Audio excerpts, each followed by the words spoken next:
to get here. Bernie Sanders is in the building. So many other people are here. Reverend Jesse Louis Jackson is here. The love dancer this afternoon. Meet us right now. 50th and Drexel. Call somebody. Text somebody. Let them know that the push is still on.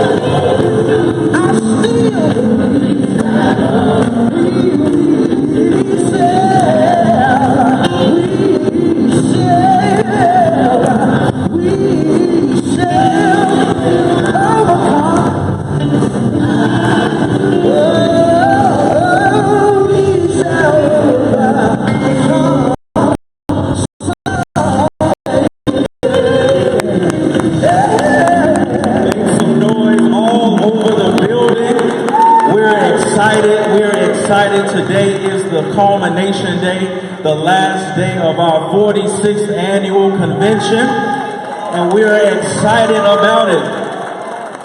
Since Wednesday, our friends from all over the world, Reverend Jackson has convened the family here in Chicago, and all roads lead to Dr. King's workshop, 50th and Drexel. You still have time to get here. Call us right now, 773-256-2775, 773-256-2775. Our founder, our president, the Reverend Jesse Louis Jackson Sr. would love to hear from you today. Listen, we are live for 2 hours on the Impact Network, so don't change the channel, don't turn that down. Call somebody, let them know we are live for 2 hours today with an action-packed show. Listen, we're also live on AM 1690 and iHeartRadio, WVON. And we are streaming live right now on our website at rainbowpush.org. We're grateful to each of you who watch us, who tune in each and every week in your homes, your automobiles, your places of business. Wherever you're kind enough to tune in, we thank God for you. To our international audience, those of you who are watching us right now in the United Kingdom, in France, in Germany, in South Africa, in Morocco, we love you. We thank God for you. And to those who are watching us right now in New York City, Washington, D.C., Detroit, Atlanta, and Silicon Valley, our satellite offices here in the United States, we love you. Come on, give a big hand to all of our viewers who are watching us right now all over the world.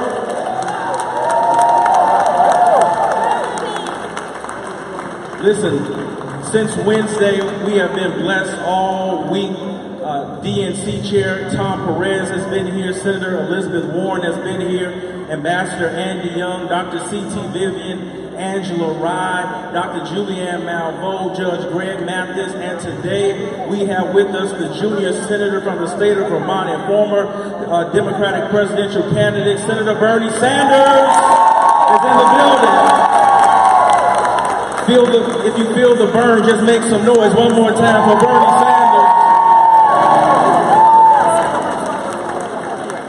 You will hear from him shortly. You will hear from Reverend Jackson. We want to bring to you our brilliant, talented oratorical student, Miss Shanita Hill. She is a rising freshman at Dillard University in New Orleans, Louisiana. Give her a warm welcome as she comes with her oratorical presentation and introduce Reverend Jesse Jackson Sr.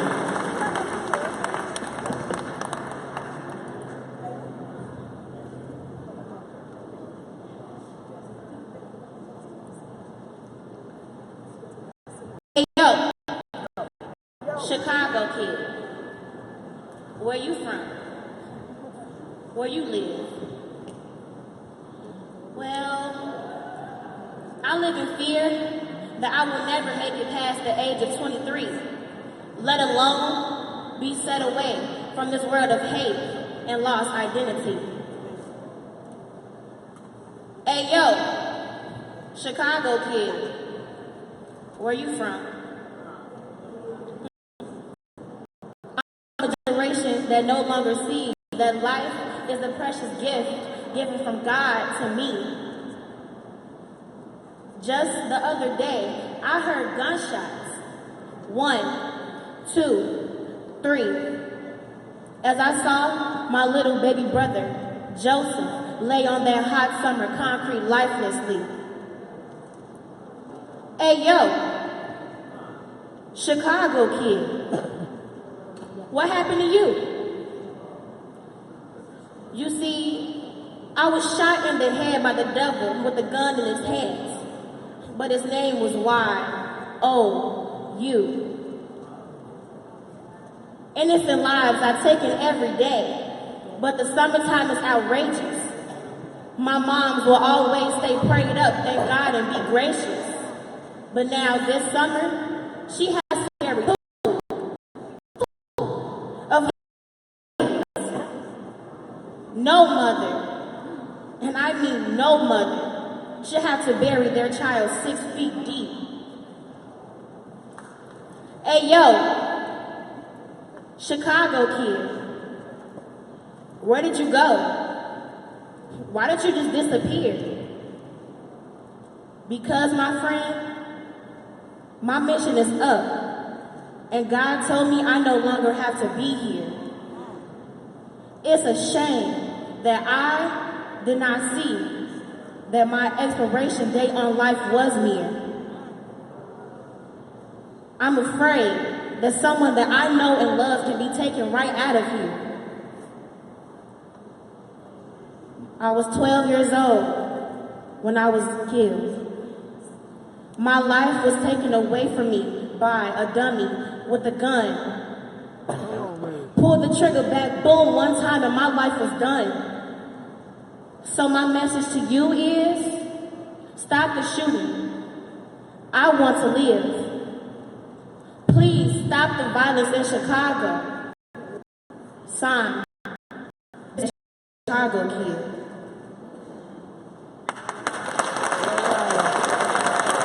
The reason why I wrote this poem is because recently, a month ago, I just lost a very good friend of mine that I grew up with since grade school. Right.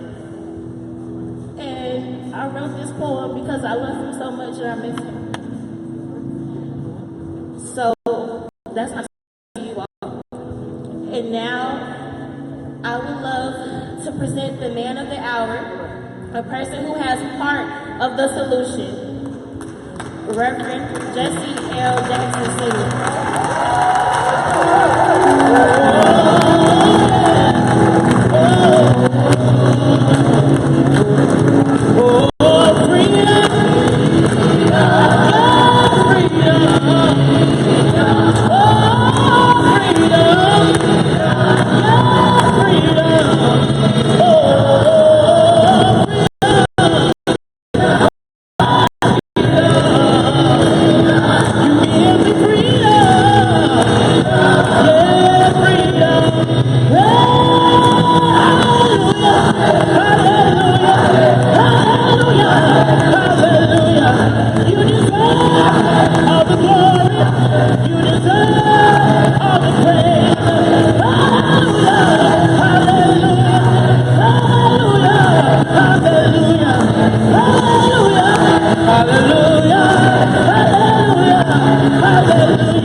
convention, especially today that during this season,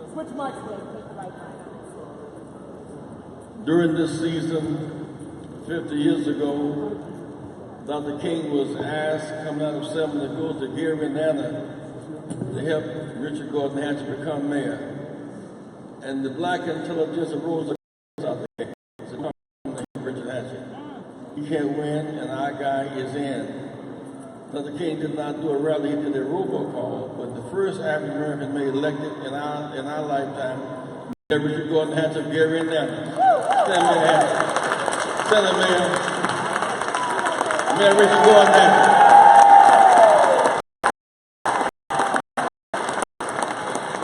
Mayor Richard Hatcher and Carl Socha elected on the same day. Because of the dates, Carl was sworn in first. They were elected at the same time, but the Gary Convention, that's Richard Hatcher. The National Coalition, that's Richard Hatcher. Chair of my first campaign for president, that's a big hand for Mayor Richard Gordon Hatcher.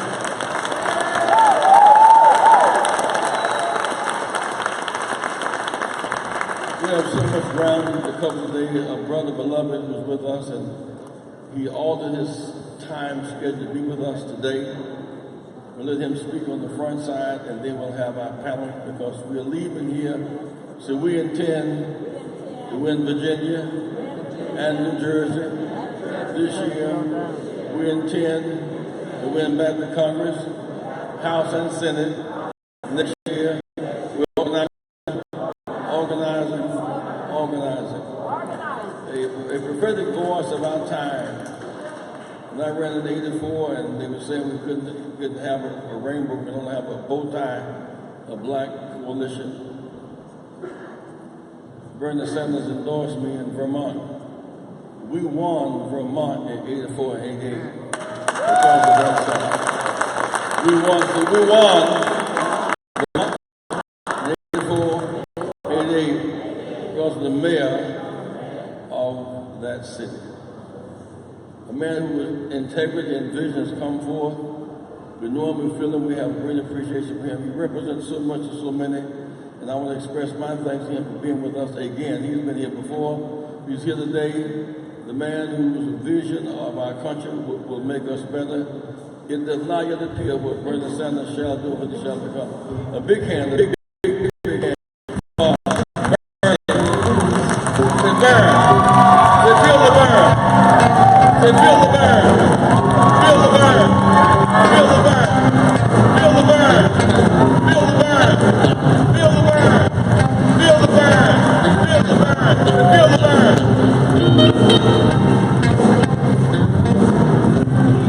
Thank you. Let me just begin by thanking the Reverend for inviting me to be with you today. He and I have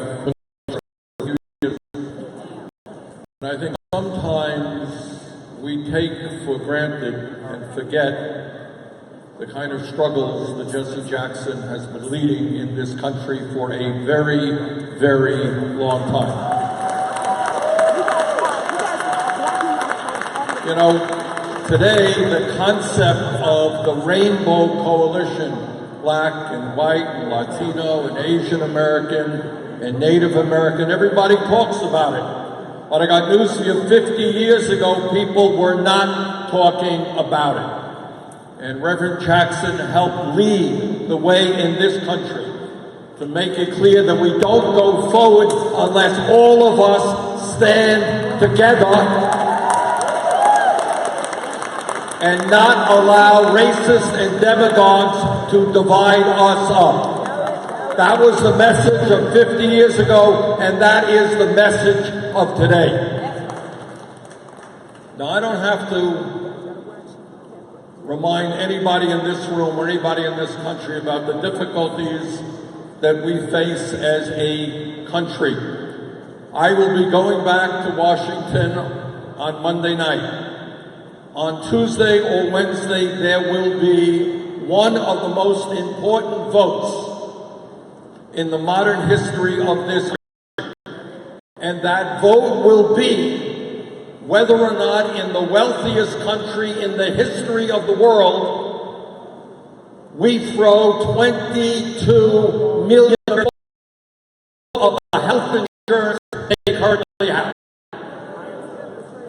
The vote will be whether or not we cut Medicaid by $800 billion. The vote will be whether we tell older workers, people who are 60, 62 years of age, that they're going to see a significant increase in the premiums paid for health insurance. The vote will be whether or not we defund Planned Parenthood and tell 2.5 million women in this country they can no longer get the health insurance from the doctors and nurses they want. The vote will be whether or not people who today have pre-existing health conditions, they get the affordable health that they need. And don't let anybody kid you. If you have cancer, you have heart disease, you have diabetes, you have a life-threatening illness today, you tell me what happens if you lose your health insurance. That's right. And the answer is that thousands of Americans will unnecessarily die because of this legislation. Our job as a nation is not to throw 22 million people off of health insurance. Our job is to join every other major country on earth and guarantee health care to all people as a right, not a privilege.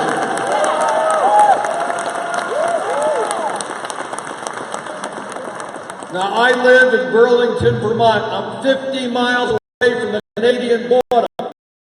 And somehow in Canada, they managed to provide health care to all of their people in a much more cost-effective way than we do health care. Jesse was just in Ireland last week. In Ireland, they managed to provide health care to all of their people. In Germany, in France, in Scandinavia, we are the only major country on earth that allows people to be uninsured or to have huge deductibles and co-payments. Brothers and sisters, let us go forward and fight for a Medicare for all single-payer program that guarantees against all of our people. Healthcare is a right, not a privilege.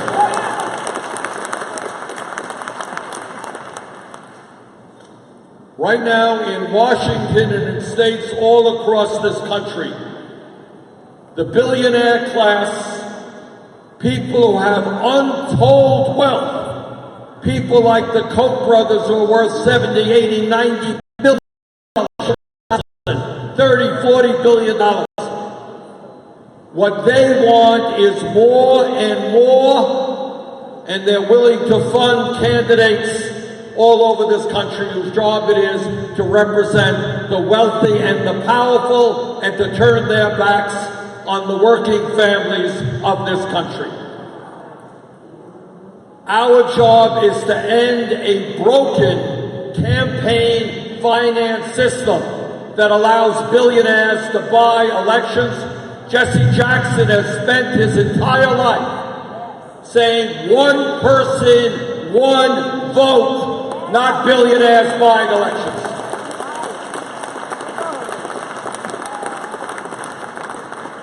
You know, I've been involved in many campaigns. And the way I campaign is I go around my state and I say, these are my ideas. If you like my ideas, vote for me. If you don't vote for me. It has never occurred to me or to Jesse Jackson that we should make it difficult or impossible for people to vote because they might vote against us. And yet right now, all over this country,